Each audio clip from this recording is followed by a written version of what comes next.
lot of very important and very knowledgeable people with us today, so we'll get to a question and answer in a little bit. First, the mayor's a little bit under the weather, so I'm going to introduce Grady Miller, our town manager, just to welcome you. Thanks, Grady. Thank you. We're very pleased to have you here today. This is something that was really kind of the idea of the mayor about 3 months ago. As we're starting to get into what we would call our wildland fire season, we really wanted to make sure that our residents are really well protected and take all the necessary precautions to get their properties ready. Today you're going to hear from our community partners who are actually involved in helping with wildland fires. Now that we have an in-house fire department and we have several other community partners, they're going to talk a lot about how there's a lot of coordination and communication among the different agencies. And also we're going to also talk a little bit about how you can prepare your property and you are ready, and ways that you can make yourself even more prepared than you might be today. So with that, I'm going to turn it over to Jim Ford, who is our Community Risk Assessment Director. Thank you. Thank you, Grady. And again, thanks to all of you for coming today. Introduce Joe. Sorry. Oh, yeah.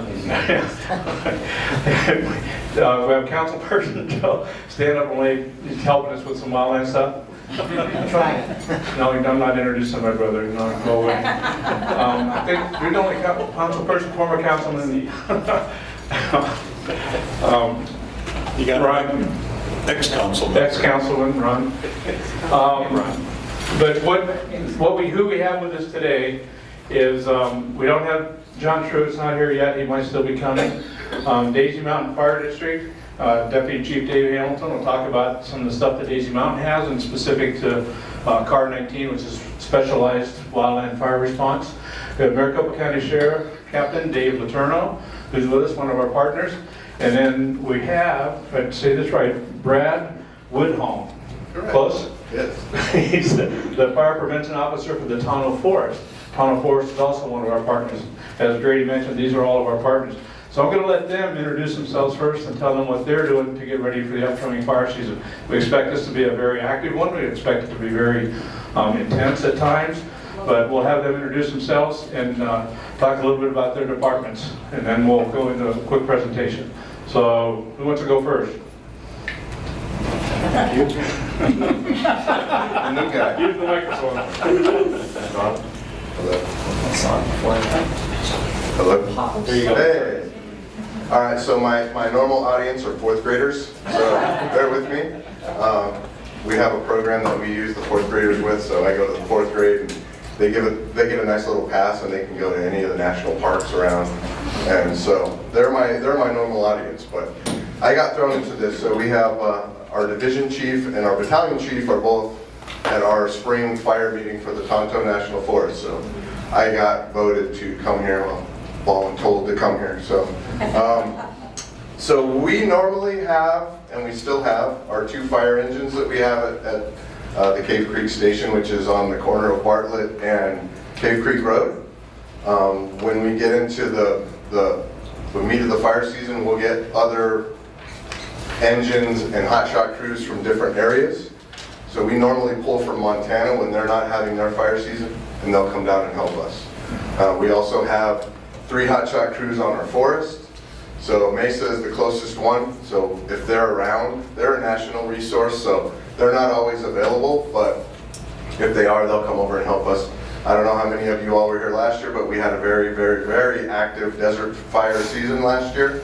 So we had the help of Mesa and Payson, and everybody would come down to help us. So we also get some overhead folks that come down as well. So like ICs for bigger fires and division chiefs for bigger fires. So we'll also get them. I'll welcome any questions at the end of this. I hope I have the answer, but if I don't, I can get it for you, and we can find out together. So thank you for coming, and enjoy. And before Dave goes, I will interpret, because we talk in code. IC is incident commanders. Okay, so what he's talking about, we have national incident commanders that come in for the larger fires. And that's one thing we'll talk about in a little bit, but depending on whose jurisdiction it is, who commands those fires and who asks for the different resources. But I see as incident commander, so I'll try to interpret for all of you guys or continue that. So go ahead, Dave. Good afternoon, Dave Hamilton, Deputy Chief of Operations for Daisy Mountain Fire. First and foremost, thank you for having us today to talk about this subject. As Jim had mentioned, we are now the town's fire protection service for the Cave Creek Fire Department. We are the manpower that provides that service for the town of Cave Creek. We are a 7-station, soon to be 7-station department. We have a new station being built off of 24th Street in Cloud. We cover about 250 square miles up here in the north part of the valley, from Carefree Highway up to milepost 256, to the east over here to the town of Cave Creek, and to the west roughly about 51st Avenue alignment. But you may have heard the term thrown around for the past couple of years as far as automatic aid.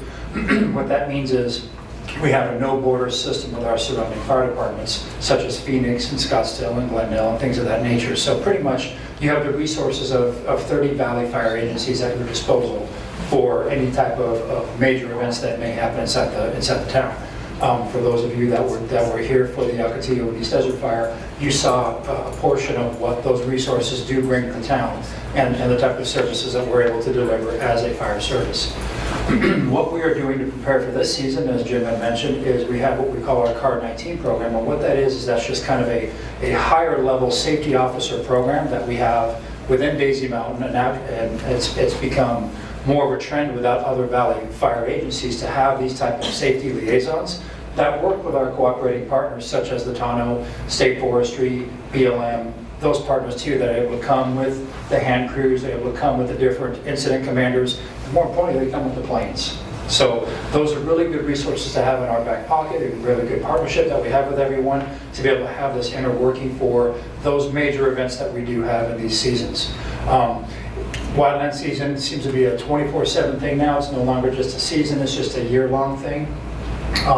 We recently had the 400-acre fire in the town of Cave Creek back in January. So again, we're preparing for a sporting season this year. So we're just constantly preparing and making sure that we have the resources at the disposal for those events that are needed. And we'll be around afterwards to answer any questions that you may have. Yes, sir. Thank you. Okay, hello everyone, I'm glad to be here, happy to be here. My name is Dave Letourneau with Maricopa County Sheriff's Office. I am the captain, patrol district captain up here in what we call our District 4 area.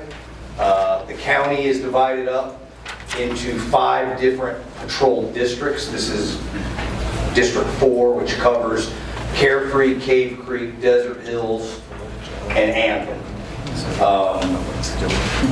Cave Creek and Carefree are contract towns, so we provide law enforcement for the community up here.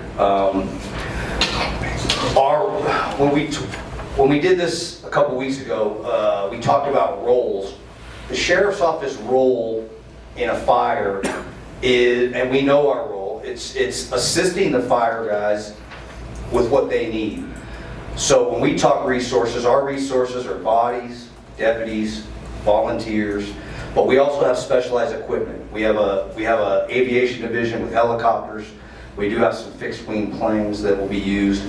But I think, and I'm going to go quick, and I will be available for questions after also.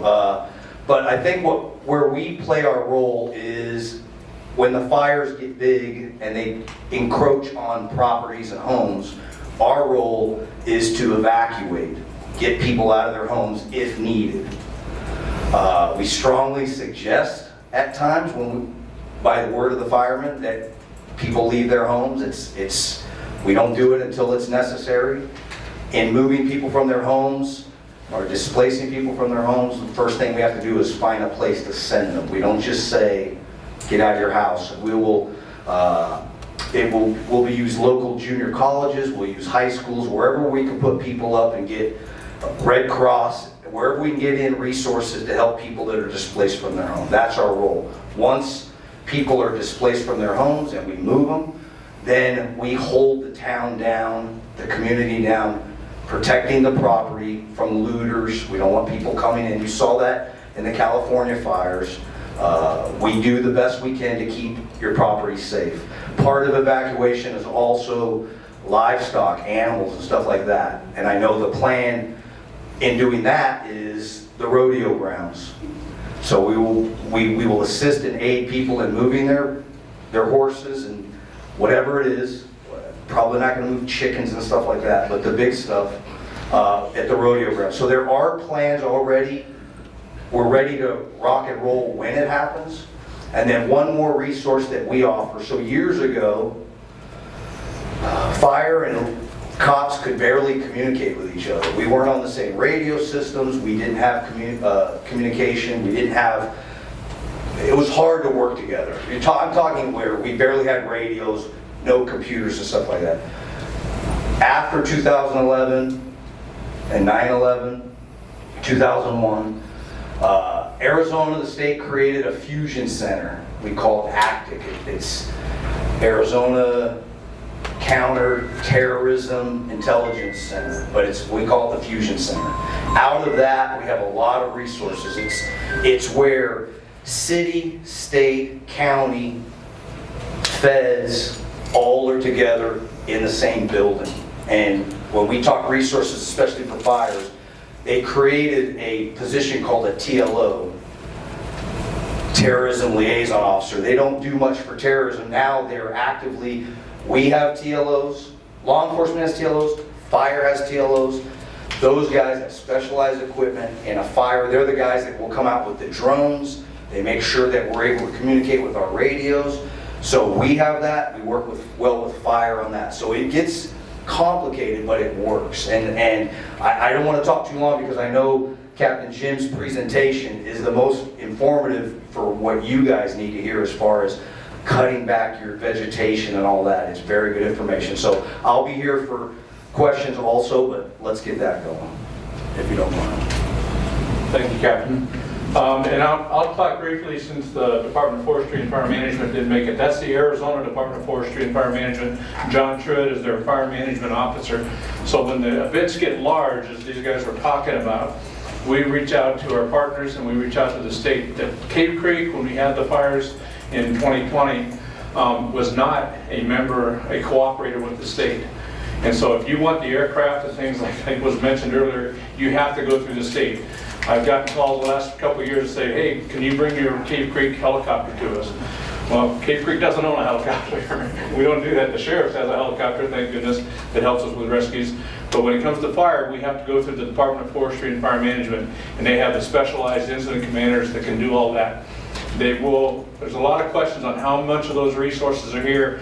The state is right now, because it's our fire season coming up, our heavy fire season, they're bringing in those resources now. We'll have the big planes that'll come out of Gateway and Mesa, and we'll have smaller planes that'll come out of Prescott and I think Casa Grande. They'll have the smaller single engine. So they're the ones that will call those in if the incident gets big enough. And the thing you need to remember, I've had calls from folks that said, well, I need an aircraft to come protect my house over here. It's based on the risk. And so if there's a giant fire like in California and they need those resources are going to go to California. We might or might not have them here. But it will be based on risk, and that'll be working through the incident commanders and all of our partners. We'll say the fires that we had in Cave Creek in 2020, you saw a lot of those big air tankers and helicopters because there was a lot at risk. A lot of homes were at risk, a lot of property was at risk, so we were the top priority at that point in time. So that's how it's done, just so as a background. So I'm going to go through this fairly quickly, and I want to be able to give you time to answer questions, because we can talk all day about this stuff. You know, I don't know that we love it, but we're very familiar with it, and we've done it for a lot of years. But this is the kind of stuff that I want to make sure that you understand. What we're going to do, what risk there is, what you can do to help us and help our firefighters. So wildland urban interface, you need to understand, and we need to understand, that Cave Creek is a official wildland urban interface zone. Okay, it's designated as such. If some of your insurance companies might have called you up and asked you about that, are you in a wildland urban interface zone? The answer is yes. The entire area is, all of Daisy Mountains area, response area is. So what does that mean? That means that we need to be more prepared for a wildfire season. So we choose to live out here. but there's critical components to that. Our access, our roadways, what you do for defensible space for your homes, all makes a huge difference, and we'll show you that hopefully. We're in a hot and dry climate. Everybody says, well, geez, you're gonna have a fire season this year. Okay, we are a desert, okay? We will have a fire season every single year. It's just how much it grows and whether it's the big fuels or the small fuels, but we are a desert and we will have a fire season every year, so you can count on it, okay? The natural and human factors. Everybody always says, what, we need to stop all the fires. Well, that's almost impossible because the lightning will cause some fires, but people cause the vast majority of the fires. Construction sites have been lately, the last few years, have been starting a lot of fires. Vehicles pulling off into the desert that don't have the proper spark arresters, cooking fires, warming fires. And how many of you shoot fireworks on the 4th of July? How many of you wish they didn't shoot fireworks on the 4th of July? Okay. Thank you, legislature. And if I say something wrong, let Grady know because I do that all the time. So, but, Add one more to that. yes. People shooting guns. Guns, the tracer bullets and guns, yes. Yeah. Guns and the tracer bullets, yep. All the stuff that goes out, people don't pay attention to. The construction is grinding and cutting metal and rods and blocks and stuff like that. It's people don't think about that because they've done it for so many years. You need to be prepared and you need to take precautions on doing that because once those fires start, especially in the summer, you cannot outrun those fires. That's where the incident command system and our partners come in on how we can contain and control those fires. So again, knowing that this is going to happen, we have to work together to do this.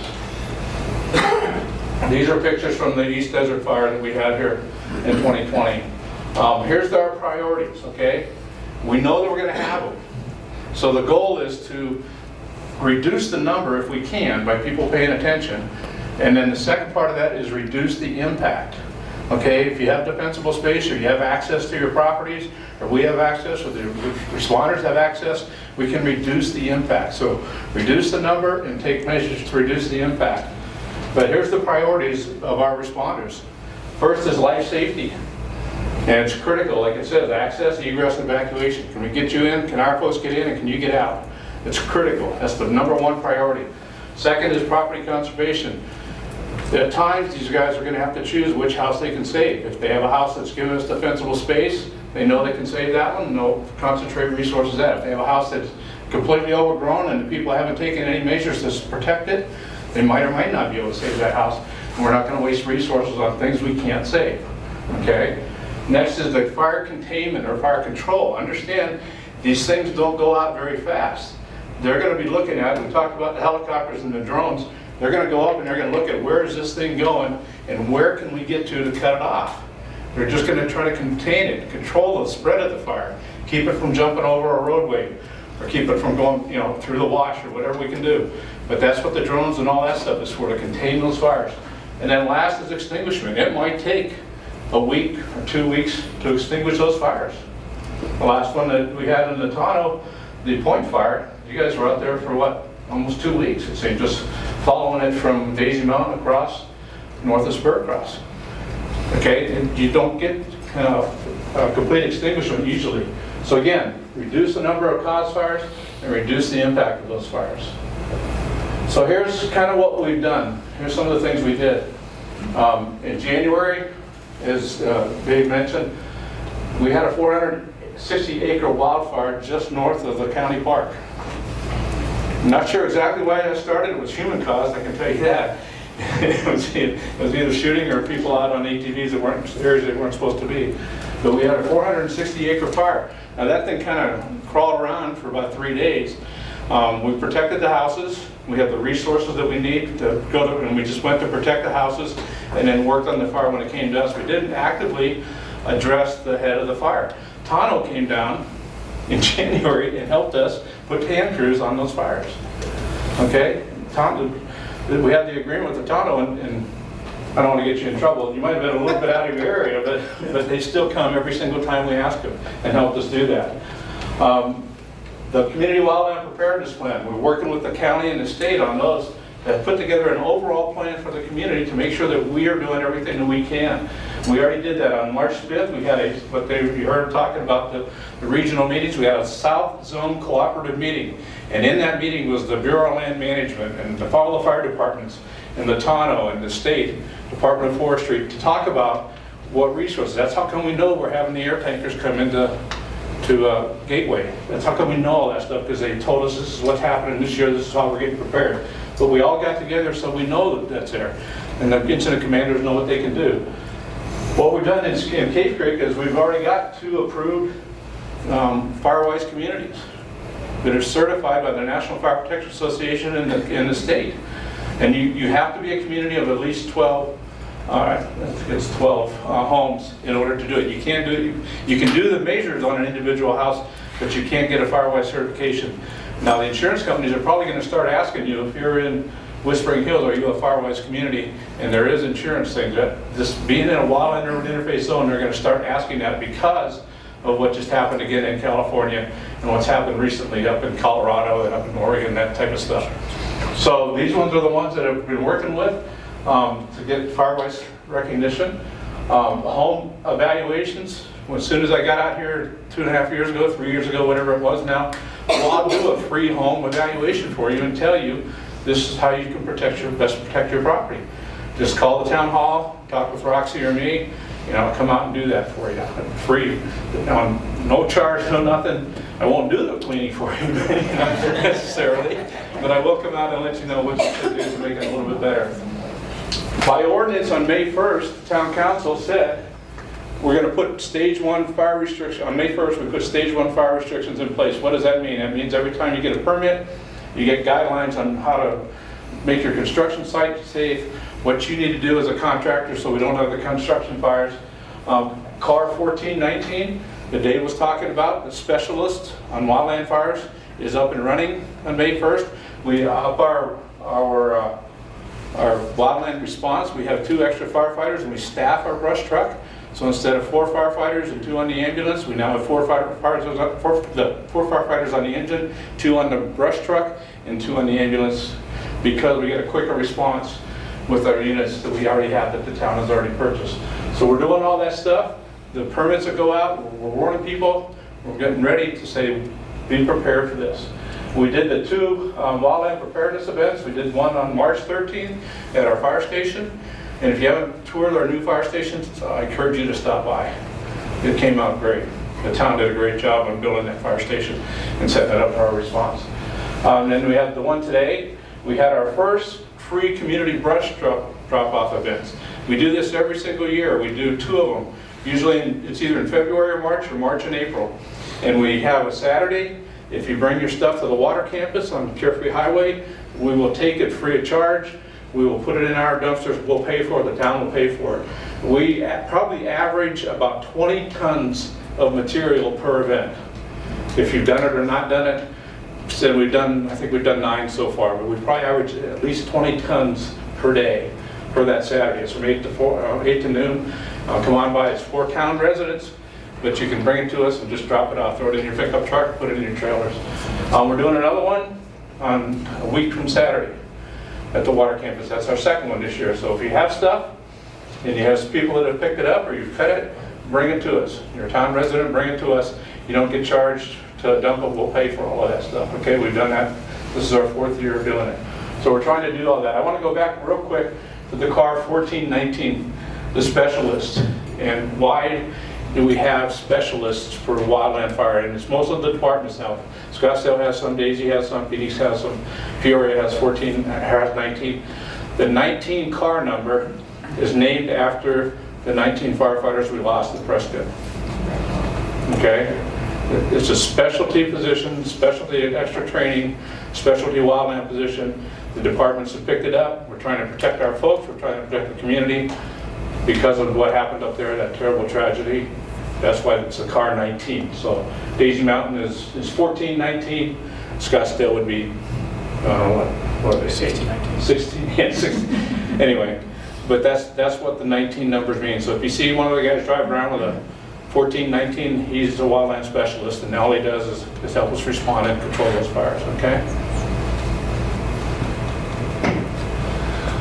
Oh, there it is. Got ahead of myself, sorry. Here's some of the other stuff we've done. The regional fire upgrades, we have the ability, and Dave mentioned already automatic gate. We have the ability, and we'll talk about that in just a second here. But the other thing we did is the rodeo grounds. We have the agreement with to do and take all livestock. Okay, it doesn't have to be horses. It can be what do you buy, goats and llamas and We've had goats, llamas, a zebra, yeah. camel, sugar gliders, dogs, pigs, name it. We've had Just about everything. Sonny we'll work with the sheriffs, we'll work with the firefighters to get those animals out of there, but we have a place to take them.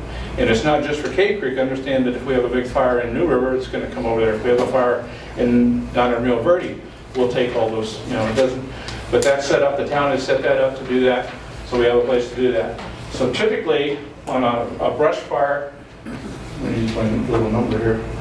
Typically on a brush fire, you'll get one engine, you'll get a brush truck, you'll get a big water tender, the big tanker. I don't know if you've seen our new water tanker, 3,000 gallon water tanker, beautiful. At least in my mind as a fire guy. And then you'll get a command officer. That's our standard brush response. So especially after May 1st, this is what you're going to initially get. Any brush fire that comes out, they're going to dispatch 2 engines, 2 brush, a tender, and a command. And as soon as the initial captain or commander gets on the scene, if he needs any help at all, then you get a first alarm brush response. You get 5 engines, 4 brush, 2 tenders, 3 command, all of that stuff. That's because we're part of the regional automatic aid system. So you're going to have trucks from Scottsdale, you're going to have trucks from Peoria, you're going to have trucks from Phoenix, and you might have an incident commander from Phoenix. And then if it gets big enough, then we're going to get the Tonto's going to come in and help us. And then if it gets bigger than that, we get the state's going to come in with the air tankers. Yeah, we can't order those. How much did they say they were last time? Like, was it 100,000 per drop or something like that? 50,000 per drop. How much? 50 grand. Per drop. $50,000 per drop. Per drop. There's $50,000 right there. Oops, I went back wrong way. You're going the wrong way, brother. Hey, don't anybody listen to him, okay? But anyway, yeah, it's $50,000. And the thing I learned when I was in Scottsdale is if that plane takes off, it can't land until it drops that load. It's too heavy. It's too heavy once it takes off, so it's going to drop it someplace. You don't want to be around when that happens. So anyway, the cooperative agreement that we have with the Department of Forestry is we are a cooperative community. So we have an actual intergovernmental agreement with the state that they will support us on all this stuff. If we call for this stuff, they'll do it. It gives us access to statewide, gives us contracted hand crews, and gives us the air resources, again, based on risk and based on availability. So here's, in town, this is what we have. We have incident commanders. We have our 4-wheel drive brush truck that the town bought. The town owns all these resources, and as Dave said, they staff them for us with the qualified people. We have just a brand new 3,000 gallon water tender, a 1,000 gallon pump on it, because we don't have hydrants everywhere in town. We're putting more in, and our water system's getting much better, but we still need to be able to haul water. Okay, and then we have our brand new engine that's here and in the station. We just got it. I think it carries 1,000 gallons of water. 750 gallons of water and 1,500 gallons a minute pump. So this is all in the station right now. And if you were to get a brush fire today, well, actually, our last class, when we were talking about this, the guys and gals caught a call for a structure fire. So we had to pause while they jumped on the truck and took out. They accused me of doing that on purpose and paying somebody to call it in, but I didn't really do that. But this is what's in town. Okay, this isn't part of the region. This is in town. This is what resources that the town has invested in. I put this slide in a little bit different from the last time. In September of 2024, Scottsdale had a large brush fire out in by Troon. I don't know if you remember it or not. There was a lot of TV coverage. There's a lot of stuff going on with that. And then they also had a house fire at the same time, just in Scottsdale. And as part of the region, these are all of the vehicles and all the stations in the region that were impacted to help them with those major incidents. So Cave Creek's units went over, but then the green backed up and filled us in. So they come and back you up. It's not just you're going to go help and nothing's going to happen. So this all is the region responding to these major incidents. This is similar to what happened when we had our fires. And we were so lucky as a community because we weren't part of that region. We weren't part of that response. But they came anyway and helped us. And then that's when the town says we need to turn into and support that system. And they have. But this is just this one map they sent it to me the other day, and I went, that is amazing. That all of those stations, every one of those is a fire station, all of those stations sent resources to help. So what happens here in Cave Creek? How am I doing on time? Okay. So here's a brush fire we had. 2:15 in the afternoon was the first alarm brush fire. It was up off of Schoolhouse Road. Started with grinding. This is what went out there. This is what went out there. It was only 87 degrees, 20% humidity, winds out of the south. This is what we got to this fire, which there was at least 5 homes that were threatened, directly threatened with that fire. This is the response we got from the region to support the town and to support our residents. We did not lose any houses. We contained it to the area. This is the second view of it here up a Highland and burned up the wash. The washes are kind of it's going to burn quickest in the washes, but this is what happened. May 4th, we're coming up on that date, on almost 1-year anniversary, right off the Schoolhouse in Highland. But this is what, when I say you get an increased response, this is what we're talking about. Okay, and it's not just the 3 trucks that we have here in the town.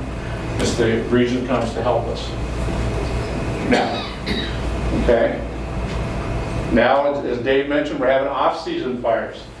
September 10th of 2024, the Tonneau Forest had the point fire. It started in the Tonneau and it burned through the Tonneau. Residents could see that and they saw it for like 3 nights. And it's scary at night. Those are some of the pictures. You see some of those pictures at night. It's scary at night. You look out across town and you go, holy cow, look at those fires. And I had people actually call and say, call and bring in an air tanker. Bring in your Cave Creek air tanker. Well, I'd like to, but they're not here in Arizona in September. They're not here. So second thing is that you need to understand is that that was in the Tonneau Forest, and the Tonneau Forest has command of that fire. We are going to support them in every way we can, but I don't get to go tell the Tonneau Forest, hey, this is how you fight your fire. They'll call and say, these are the resources we need, this is how we're going to do it. It's their fire, they're in command of it. Now, on this particular fire, it was great. You know, his bosses came down and met with the town and the manager and said, here's what we're doing, and this is how we're going to do this. This was almost a controlled burn because there was no big fire risk to any structures. It looked like it and everybody got worried about it, but there was no fire risk to any structures, and it was just slowly controlling and burning up. And you all heard about controlled burns, right? They managed it, they monitored it. Daisy Mountain actually had crews out there helping them monitor it, and then the fire was contained and extinguished. But just because you can see it, and it is scary at night, it's really scary at night, that doesn't mean there's a awful lot that's being threatened. But the important thing is that they're in command of the fire, and they will ask us for the resources that we have to help them. Which, like I said, was Daisy Mountain had their crews out there helping monitor that fire. Then we had the January 8th fire, the one that Dave talked about. Again, at night, this looked really bad. All of these out here, all those little fires that you see out there, those were from the previous fire from 2020. Those were all the dead trees that turned into little campfires. And so everybody looks out and they go, oh geez, look at that, the whole thing's burning. Well, it was, but it was not a threat to the houses. We were able to put a truck at all the houses and control it, so there was no risk to the houses. We were able to do that. One, because it was in the off season, it was in January, but there was no immediate threat. But everybody says season says, well, you got to put that out right now. Well, it might or might not happen depending on access and depending on the resources that we have. Okay? So to understand that, we're going to do everything we can to protect you, and we're going to do everything we can to protect your structures. But if there's no threat to you or your structures, then we're going to manage that fire in a different way. Everybody understand that? Questions? Yeah. Does that mean let it burn? That means control where it burns too. Like sometimes you just don't have access. We didn't have hardly any access to this at all. There was no access for our trucks. We just paid almost $800,000 for our engine. I'm not gonna go four-wheel driving in an engine and have the town replace an engine. We'll send a brush truck out there and do that. But typically, we will control the direction and the growth of the fire. And usually, I talked about access, it'll go to the roads. If it gets to the road, we can cut it off at the roads. We have some defensible space there, but yeah, we might. But if it's just the like if it's just the old trees that are burning, you know, those are already dead anyway. So, yeah. So when that happened on January 8th, I know where that is. We live right there, and that day happened to be extremely windy and squirrely wind. It kept changing direction. And that was also when the fires were going on in LA. So we knew that a lot of resources had gone to California, and rightly so. Is there any way there could be somebody, instead of just always hearing there's no threat to residents, we had a front row seat to see the fire advancing towards some homes and could jump one of the washes. Is there any, in the future, if something like that could, like somebody that's there, that's a firefighter, or just say that, you know, things are under control or whatever, or people are on it, or is that, we just wait till code red says, oh, evacuate? No. We had crews on it, and our crews were going from house to house. I don't know if they touched with you or not. We We'll talked talk to you several of them, but they didn't, they just kind of were looking. I mean, they didn't. Yeah, they were evaluating the risk to your house. But If it would have nobody was been talking with us. right. Well, if it would have been a risk, we would have one evacuated. Those crews would have evacuated you. Two, the incident commanders would have called for additional resources. That's where the automatic aid system comes in. We could have called for additional. We could have called for the sheriffs. The sheriffs were there on this particular fire. We saw the helicopter. And the helicopter you saw. Part of what we would do on that, we have the ability to geo-fence the area, contact phone numbers in the area, and give messages out by cell phone and by phone. We didn't get to that level, but that's, we have the So we know there ability is to a do level that would happen. Correct. That gives us a lot of confidence. We have the ability to look at an area, triangulate, okay, contact all these homes, and computerized message sends out the information. And Dave. Also, to answer your question, is one thing that we've done too is we work very closely with the town, and we want to make sure we put out a unified message. We want to make sure that it's one statement, that way everybody's getting the same story. We want to make sure it's not coming from different piecemeal. You talked to this firefighter on scene, you heard it from social media over here. We want to make sure it's a unified statement that's coming out. That way, we're not coming back and trying to back clean up over a statement that may not have been correct. So what our public information officers do, they work with the town, we work with our partners and make sure that we all have a unified message. To Chief's point, we were having meetings like, I'll go back like on the Point Fire, to make sure we had a unified thing. We were sending out messages several times a day and just making sure they were clear and consistent. I can understand, like if you guys have a front row seat, you want information right now, please understand for unification of, or just the most consistent messaging, it just kind of has to go through that process just because of the scale of the operation of what it is. If there's ever a question, you're always welcome to call us directly. We can try to get you the most relevant information at that time. So my question was similar, because I live up there too. Is there like a website or because you're saying it's a computerized message, so there's an opportunity to talk. And if people call you, you're going to be inundated with phone calls. Is there a place you can point us to, like on the town site? Or? I'm gonna cover that, yes. Oh, good. On how, that's a big part of it, is the communication is a very big part of that, so I'll cover that also on what we set up and what you can and can't do. Yeah, because we don't want to hear the rumors. Right. Yeah, we want. Or comb through all the social media stuff. Right. Some of it is accurate, some of it isn't, but we'll give you the places to go that you can get your accurate. Because, as Dave said, we work and try to coordinate with the tonneau, the cars in the tonneau. They're the ones that are going to tell us this is what we're going to do with it, or if it's in the state land, or if it's in the county park, or if it's our command. We're going to try and get that out, and everybody's going to try and give you the consistent message, like you said. So I'll show you how to do that here in just a little bit. Thank you. Okay?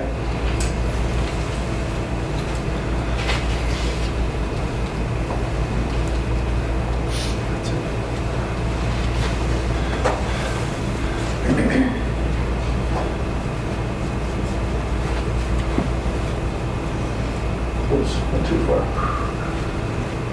Okay, so These are the ones. This one just happened, February of this year. Person caused again. Again, it was our off season, but it was a dry day with a little bit of wind. And we'll talk about the winds with the California and stuff in a little bit. But again, initial assignment was an engine in the brush truck was dispatched. They saw there was some threats to some structures. That was automatically upgraded. That's all from the regional automatic aid response coming to do that, and they handled it. Again, 87 degrees, humidity lows, winds out of the southwest, and it looks pretty scary, and it is pretty scary, but it's also running up a wash, which is very difficult for us to extinguish. We can contain it in the wash, but we might not be able to extinguish it right away in the wash. Okay? But again, this is February off season. So what can you do? We want you to give us some defensible space. If you give us defensible space around your structures, these guys and gals are fantastic firefighters, and they'll be able to do it. So you have a roadway. This is a paved road, just so we can see it. But you have your structure. What we're looking for is 10 to 15 feet, 20 feet off of the road. We're not wanting you to scrape it. We don't want you to scrape it. We want you to clear the dead end down, and we want you to clear the flash fuels. But the normal bushes that are there, the individual versage and stuff, that's okay. Because the theory is if the fire is coming and it reaches this outside area, it will slow down. There won't be enough fuel. The guys and gals can get in there. Around the house, we want the first 5 foot around your fences and homes pretty clear. We don't want stuff growing here up through your roofs, up through your patios, that type of stuff. And then we want an additional 15 to 20 feet, 30 foot total around the outside thinned out. Again, they'll go to your house and they'll protect from the house out. So that's what I'm asking you to do. Clear from your house out. We don't need to worry about going out in the middle of the desert as much. We're worried about the structures. So clear from your structure, clear adjacent to your house, clear an additional up to 30 feet, 25, 30 feet. Don't scrape it. Don't take a tractor and turn it into a driveway or an aircraft hangar. We want the normal fuels on there. We want the normal desert fuels there, or desert plants there. I keep saying fuels, that's what they yell at me for when I preserve. You call it fuels, we call it plants. Yeah, okay, I get it. But we just want the normal desert plants there. Give them a chance. As long as that's not completely overgrown and we haven't turned this into an urban jungle, we can protect those houses. Okay? We can protect those houses. We can do that. Everybody says, well, I want this to be natural. That's what NALS is, natural area open space. Okay, well, I will argue that this isn't natural. We've put in roadways, we've put in drainage, we've put in houses. This is not the natural desert anymore.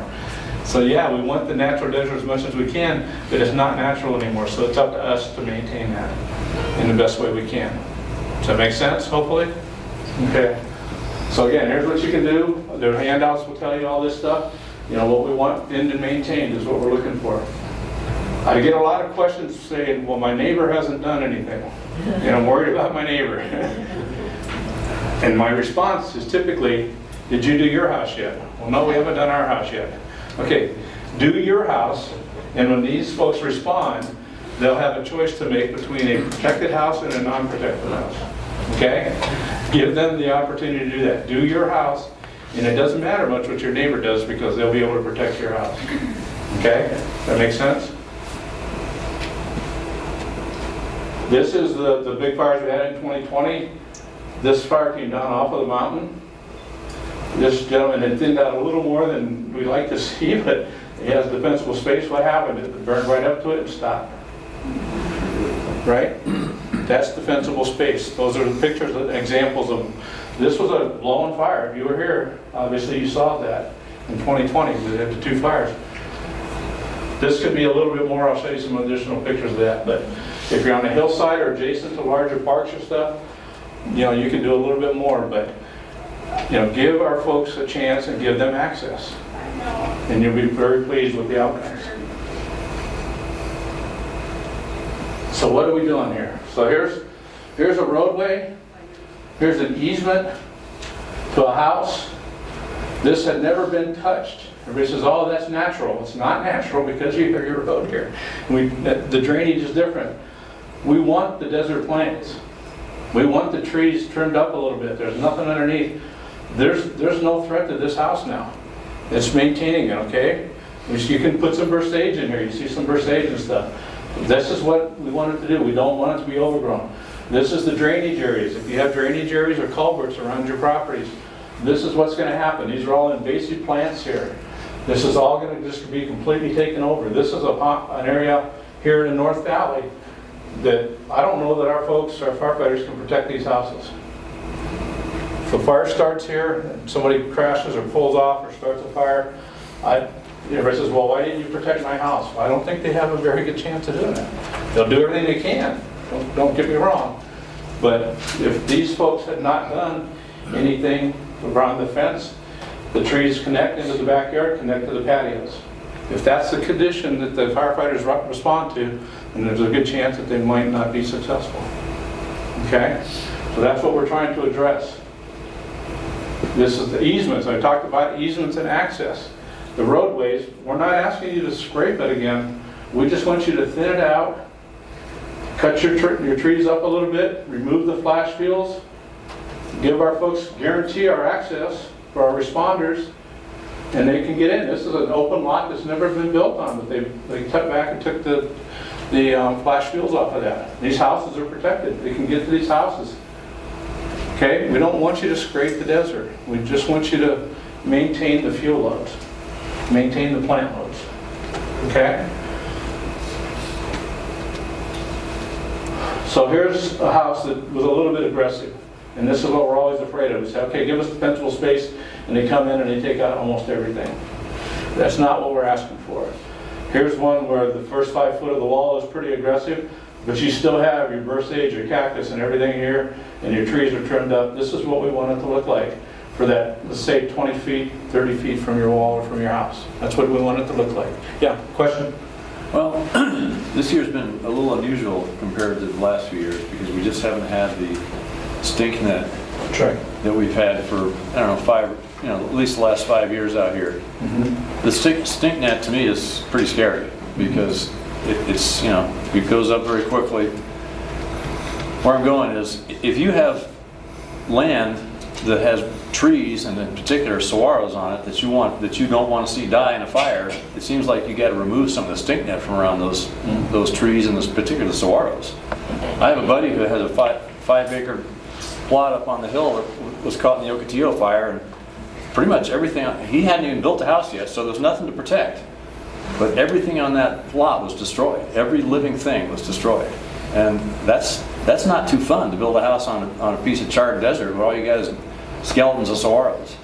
And there's a lot that goes into your question, so I'll try and answer it this way. First off is, that's why we're looking at the defensible space next to the road so we can stop it from jumping over the roads.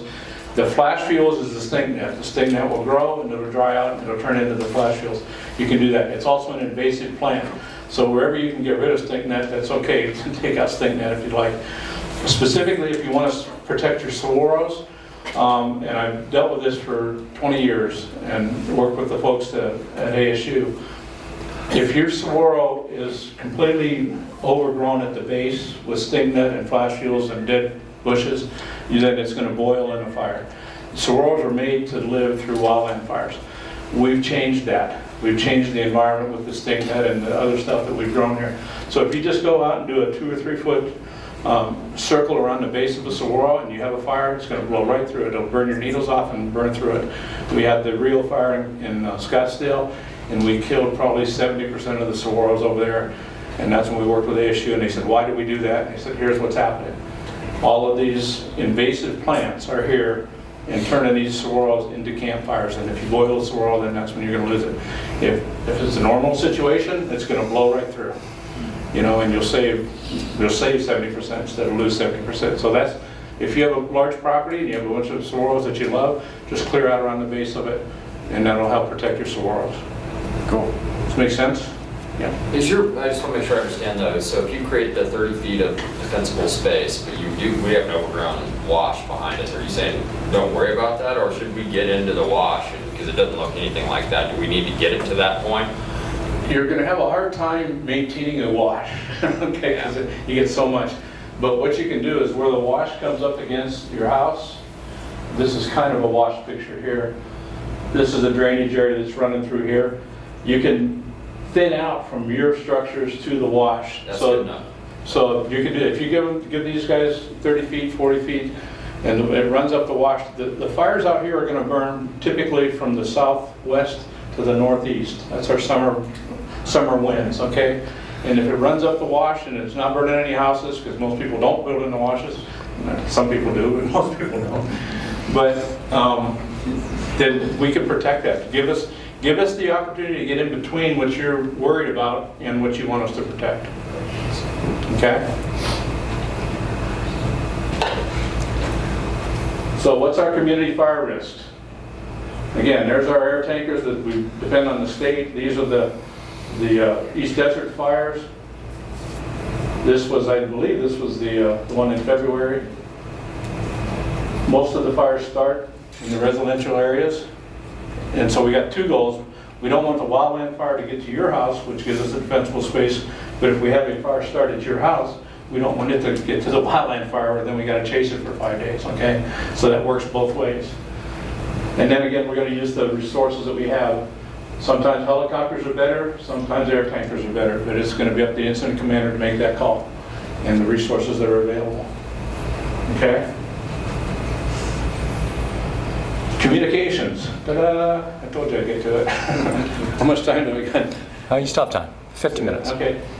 Again, we're going to coordinate those messages either from the Department of Forestry and Fire Management, which is the state, from the town of Cave Creek. We're going to put it on our websites. We're going to send out Daisy Mountain Fire District has a PIO. The Tono National Forest has a PIO, is a public information officer. So I did the same thing. The Maricopa County Sheriff's Office have their public information officers. And they all get together when we have a major incident, and whoever is in command, they'll coordinate those resources. So you should be able to go to any one of these resources and get it, okay? Code Red is the emergency that we do for Cave Creek. That is for evacuations. If you get a Code Red alert from the town of Cave Creek, that's an evacuation, okay? We don't use Code Red just as here's some information. Information is truly if it's an emergency and you need to evacuate. For information, you need to go to our websites. You need to go to social media. We'll be putting it out on all of these. We'll have that. And the local television stations, especially now here in the Valley, are really good at saying that. And typically what they'll say is, this is ready, set, go. How many of you have heard about ready, set, go? Okay, ready means, okay, there's a fire in your area and we're addressing it. Set means you better prepare to get out. If you have horses and stuff, you should be preparing to load your horses at set. If you wait till go to load your horses, you waited too long. Okay? Now, if it's just you and a couple of things, you're prepared to leave and you have just some things you can throw in your car, then you can wait a little bit. But if you're unloading livestock or horses and then you get a set, you should be loading those up and start to think about going over to the rodeo grounds. Okay. Hey Jim, there's also a good point, don't load up your trailers with your livestock with feed, because it's a candle. Yeah, we don't want you hauling trailers around with bales of hay on it. That's not a good idea. They figured that out in California. It No happened. shavings either, please do not put shavings in your trailers. One spark, you're driving, you can't see what's going on back there, and your horses are going to burn to death. So no shavings, please. And we don't need shavings at the rodeo grounds. We I know provide some an places alternate for do free. that. We take care of that. If you have a show horse, we understand what a show horse is.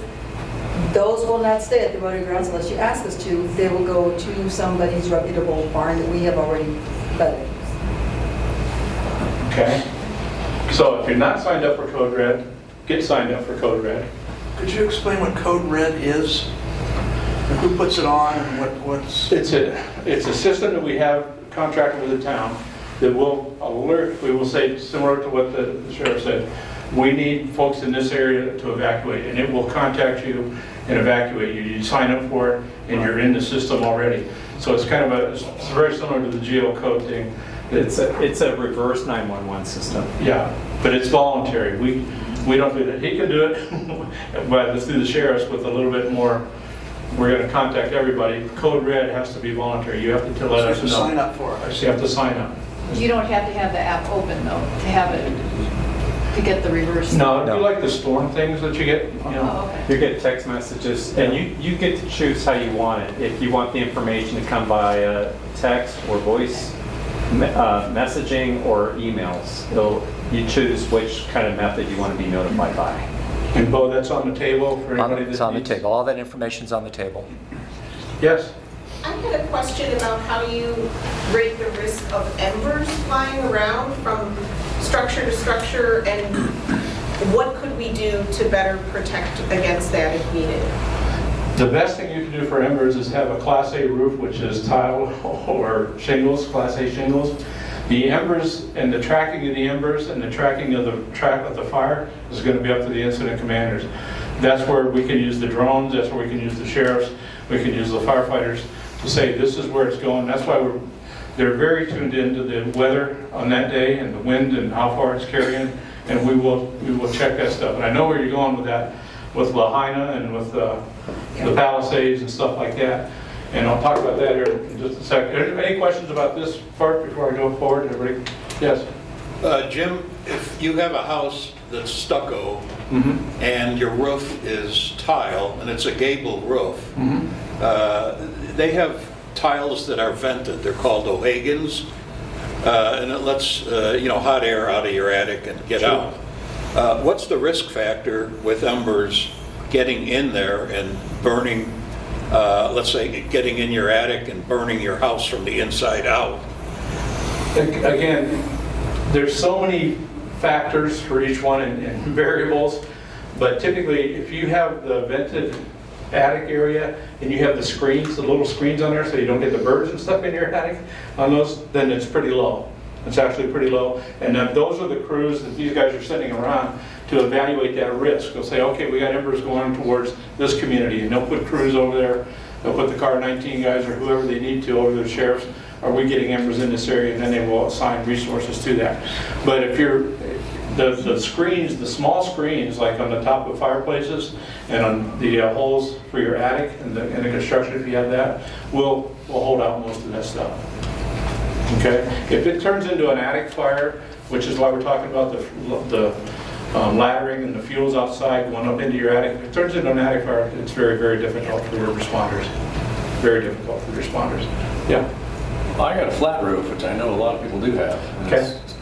To me, that's probably my biggest weakness. Can I maybe throw gravel on there or something?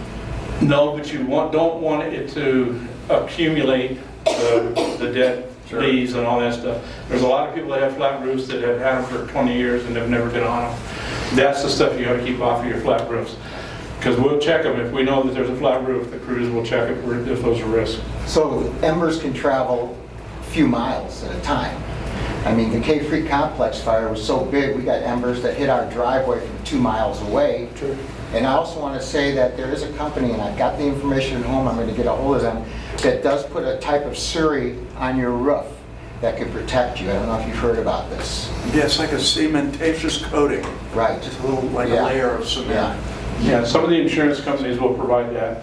We're not carrying that on our trucks. So, Right, I'm saying it's an expense. That but if you have a flat roof, the best thing you can do is make sure you have no accumulations of not weeds, but leaves and debris on your roof. That's the best thing you can do. Because then, even if you get an ember on there, unless it's a giant one, it's probably not going to. 10 minutes. Okay, probably not going to go anywhere.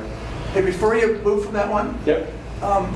if so there's a fire at our house, where do we contact would be the first information? What of these, who would have the most current information? We can go to it. Near our, Yeah, You mean not something? at our house, near our house. yeah, near our house. If there's a fire in your house, you can talk to these guys. Right, no, near, I'm sorry, wildfire.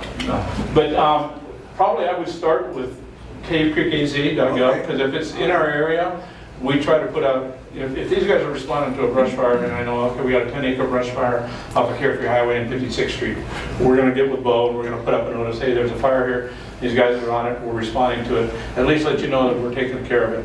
And then pay attention that if you have social medias, Facebook and Twitter, these guys are really good. And you'll either get it from us, from Cave Creek, or from the sheriffs, or from the Tonto, or from Daisy Mountain. We all have Facebook accounts, and the messages should be pretty similar. Okay, but we'll let you know if there's something that's a risk to your house. So know where to go first, so that's good to know. Yeah. Hey Jim, real quick, just going back to the wireless emergency alerts, the WIAs. For wireless providers, make sure that those features are turned on with your phone. A lot of times we'll get the Amber Alerts or things like that that come on every now and then, and we'll get into our phone and we turn stuff off, and we never turn it back on. If you have some features turned off, the WIA will not notify your phone. So check with your cell provider, check if it's an iPhone, Android, whatever the case is. Just double check those settings just to make sure that you have the capability of getting the message. Okay, so kind of some closing thoughts. And then this is brought up, and I know this is what everybody has seen on TV. We saw Lahaina last year in Maui, and we just saw Pacific Palisades. And that got everybody worked up a little bit, and I understand it. But you have to understand that the environmental conditions are different for each fire and for each area. Maui, their issue there was they had not done any defensible space at all. They had hurricane winds over 100 miles an hour for probably a day and a half that blew down some power lines and things like that. And because they had not done any and taken any prevention measures, once it got into the older part of town, they just couldn't stop it. It just overran the fire service. There's only so much thing we can do and so many resources we have. And that's what happened. But they were dealing with that in a hurricane wind situation. We have some pretty good winds at time here, so I'm not discounting that. We understand that. But the ability for us to get ahead of stuff and control ours is a lot better than a 100-mile-an-hour hurricane wind. The Pacific Palisades, and I hope I'm not saying anything bad about anybody from California. California has had these kind of fires for decades, and California has not done hardly anything to prevent it. In many cases, like around LA, you weren't allowed to establish defensible space at your property. You had to let that stuff grow because they wanted that vegetation and all that stuff, and so they did not take the message or the methods to do it. There was not defensible space created. Again, they were dealing with the Santa Ana winds. The Santa Ana winds come every year. They go to 70, 80 miles an hour. They know they're going to happen. Every year somewhere on the coast of California, the Santa Ana winds are going to have a major fire. They do it every year. Palisades, again, got into the older neighborhoods. Once it got into the older neighborhoods, and there were some other issues that I'm not going to talk too much about with the fire service, but they just got completely overrun. We have a much better chance here because we don't have those environmental conditions. We're hotter, and we're drier, and we'll go for longer times without rain. But if you give us the defensible space that we're allowed to do here, we're not stopping you. In fact, we're encouraging it. We're not telling you don't do it. Then we want that to happen, and that gives our folks a much better chance. And I was in Scottsdale for 45 years, and I'll let you know, in all those years, we focused on defensible space. And in all those years, I'll knock on wood, we burned one outbuilding, one shed in all the fires we had, Rio Fire and all that other stuff. So defensible space works. And I put up, this is a new one that I put up for this. This is Lahaina. And why is that house there? It had defensible space. The rest of them didn't. This is Pacific Palisades. That house had defensible space. That had some defensible space. It still got into the back garage. That house had defensible space. That house had defensible space. The other ones did not. It could be construction materials though too. They could It is. be wood siding, or they could be stucco. It is. It's patios. You have a wood patio, a combustible patio, all of that stuff. But if you, Roof type, yeah. yeah, but these are all mostly tile roofs. This is a flat roof, like you said, but they didn't have buildups on it. So there's a lot of things, as I said, there's many factors that go into everything. But if you take and do what you can do, it's your property, and give these folks a chance, I think you'll be happy with the outcomes. Do you know on that picture there if the fire department was there protecting those homes, or is that just how the fire ran through it? I can make an educated guess. It's both. The chances that, as an incident commander, a former incident commander, I don't do it anymore. Let the young guys do it now. But the chances that I would put a fire truck here when all of these houses were burning around it is slim. Okay, if there was access down here and these guys could haul some hose lines to here, but I'm not going to burn up $1 million fire truck when it's not savable. Okay. But again, I don't want to talk to the incident commanders. But for me personally, it would be very slim that I would stick a fire truck here when everything else was burning. Okay, that's just my question. Yeah, go. Dry grasses in defensible spaces, when they're high, like 18 inches, Yep. I think they're pretty deadly. When they're cut, they're better, but how much better even is if you cut it and remove it versus just cutting and let it lie? Well, a lot. A lot better. Typically what happens in the spring here, and it hasn't happened the last couple of years, you get the weeds that are 18 inches tall or something like that, and we'll have the windstorms, we'll have some rainstorms in the spring, and it'll knock all that stuff down. Even if it gets knocked down, it's marginally better than if you let it burn. That's why we say remove the flash fuels, that's the grasses, and remove anything dead and down, and bring your canopies on your trees up, 4 to 6, 8 feet. That way, if there is something, it'll blow right by it. But you don't want the flash fuels to go into the heavier fuels to go into your structures. That's called laddering. I mentioned that before. Okay, it's called laddering. So that's what we don't want to have happen. So start with the flash fuels, start with your dead and down, and then give us the defensible space. Yeah, lady, you have a question. Hi. So I actually think there's some more we can do in the community outside of just our homes. I mean, obviously that's where we should start first. But I see a lot of opportunities for potential increase in funding with the Parks Department, Maricopa County Parks, because trails are the first thing that wildland firefighters are looking for, is that access that you were talking about. In Apache Sitgreaves, they're doing signage with unique codes, and then it helps firefighters and emergency responders respond more quickly in areas that how else do you describe where people should be going? And then also helps with maintenance to get people there more quickly to know how to fix something. But what we're seeing, so if you all haven't seen it, there's a movie called Fire in Paradise on Netflix, and I highly recommend watching it. It's only around 30 minutes. But the town of Paradise, California, they had the campfire, and they had over 85 deaths, but the documentary shows the trauma that this community endured going through this, okay? Kids in school buses that got taken and had to live, and they basically got stuck in a certain spot. And so the trauma that's gonna continue in these lives for these folks. So there's Paradise, California, they're starting to build pathways that can withhold the weight of emergency vehicles and serve as fire breaks. So that's something I would like to see more of in our communities. I've talked to some folks with MCDOT. Active transportation funds, they're going to go to areas in other parts of the county where people really need it. Maybe there's more dense folks living. If we're able to get more funding through Maricopa County Parks to build these types of pathways as fire breaks, that's an opportunity. Trails. But I'm also really concerned about the health of firefighters. Like after the Palisades fire, I was hearing about the lead, the exposure, all the impacts. So I think there's a lot more we can do to stop a fire a few miles out instead of waiting until it gets so close to our homes. So I think funding has a lot to do with this. If I could address that real quick, because I'm going to run out of time here pretty quick. You're right, and on the trails, we've talked with the TANO, we've talked to Maricopa County about access on the trails. We've got trail resources now that we can look at that. I have seen firefighters stop a fire at a walking trail, so you're right. The health of our firefighters is critical to us. Work with Daisy Mountain, and if you look at the new stations, you'll see that.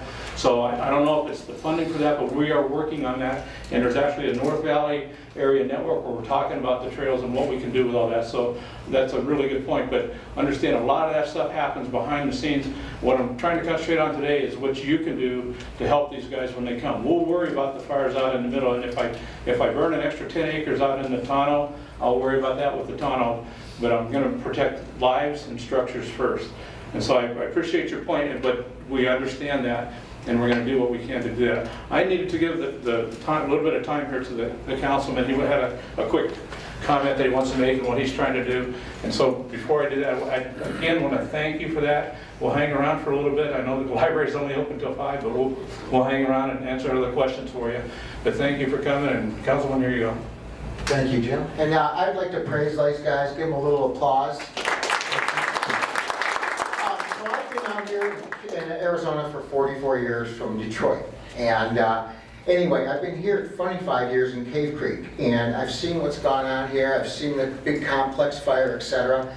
I got on the council, and what I want to do is I'm putting together a volunteer task force. It is not a town thing, it's more volunteer. And what we're going to do, and I'm going to show you really quick here, is our task force is going to walk around town, and basically every street in town. There's a few places that probably don't need to be approached, but we're going to approach people, especially people who have not cleared their defensible space. Again, there are so many variables. There's washes, there's a lot of things that we can address down the road. Right now, what we need to address is the 30-foot defensible perimeter around your house. A. B, we need to get everybody signed up for Code Red. Okay, there's people signed up for Code Red that don't live in this town, a lot of people. There's a lot of people that don't even know what Code Red is. I ran into a lady who's been here almost 4 years, and I said, oh, by the way, you signed up for Code Red? Oh, what's that? And I thought, oh, come on, you know.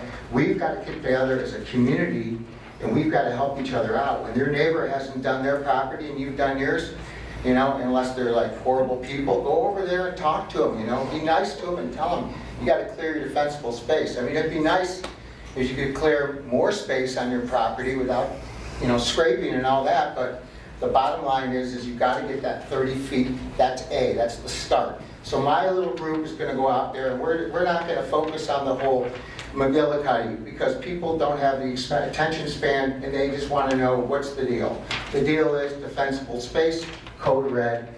Thank you very much. And we're going to hand this stuff out, and we're going to have hanger bags for those people that are not home. We're going to take addresses down for people that are from out of town, so that we can get a hold of them too through the town. The town is going to assist us. So I'm looking for volunteers, and I'm going to be around here after. I'm more than willing to talk to anybody, but this is it. It's pretty simple stuff. I'm not trying to complicate this at all.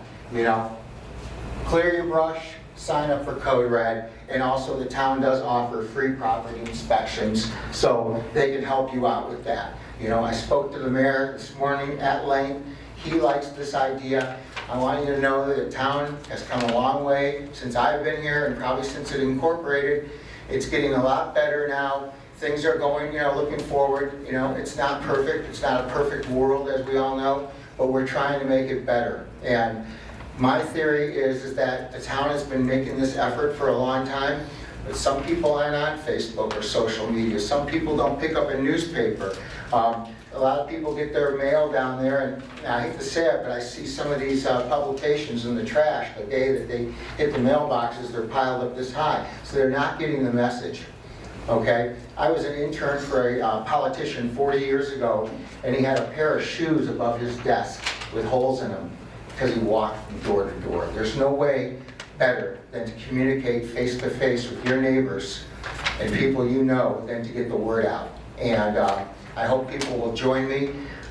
It's going to be on the, doesn't say here, but Friday the 26th, 6 o'clock at the town chambers headquarters, where we have our meetings. And then the next day, which is the 26th and 27th, we'll meet somewhere. I'm going to have maps. I'm going to have streets assigned. We're going to go out and knock on doors. And people who will help, I'm hoping we get some people. And there should be something in the Sonora News coming up. So thank you for your efforts. Here you go. Okay, and again, I just want to thank Captain Dave Paterno, Brad from Natano, and Dave from Daisy Mountain for helping us with this. And again, they'll be here for a little bit, ask us questions. If you need a follow-up, just call Town Hall, and Roxy's terrific, and she'll get a hold of me or somebody else, but we can I just answer want to questions. ask, Yes. sorry, a quick question in regards to your suggestion about protecting the swallows. Yes. I personally don't have swallows on my property, which is a bummer, but I live really close to town land and state land, and not too far from the forest. Do we have permission to go out there and clear that spot to protect them? You have to check with the property owners. I can't tell you to What go if on. it's the town, not the property owner, the town? I'll work with the town, and we'll talk about that. I don't know that we have an inventory of our swallows, but we can try to do that. I can do that. In state land? Yeah. State land has tried to, they did some defensible spacing up off of Spur Cross As you go up there, the one hill is called Saguaro Hill. They came in a couple years ago and cleared out some stuff up there on purpose. But that's the best way to do it. You don't have to do a lot. Come on up and you can ask people. What? What's the best pre-emergent to use for sick net?